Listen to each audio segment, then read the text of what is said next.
শ্রী শ্রী মায়ের পদপ্রান্তে স্বামী অপূর্বানন্দ বলছেন, মাকে পেলেই তো সব পাওয়া হয়ে গেল, তার করুণা থাকলেই তো সব কিছু হলো।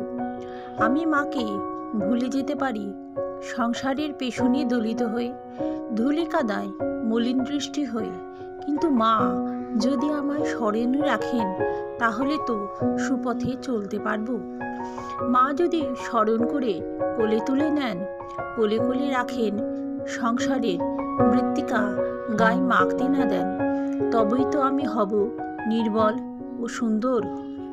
এই ভেবে মায়ের কাছে শুধুই একটি প্রার্থনা জানিয়েছিলাম, মা আপনি আমায় মনে রাখবেন।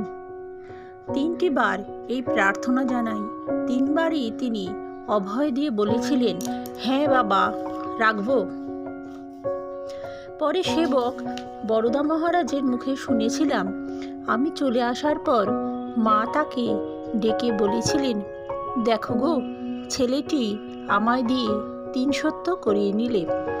মায়ের মুখ থেকে যা কিছু বেরোবে তাই সত্যি। তিনি ত্রিসত্য করে বলেছিলেন, আমায় ভুলবেন না। এ আমার জীবনের এক পরম প্রাপ্তি, পরম আশীর্বাদ, পরম অভয়, বল, ভরসা ও সান্ত্বনা। জয় মা, জয় মা, জয় মা, জয় তু শ্রীরামকৃষ্ণ।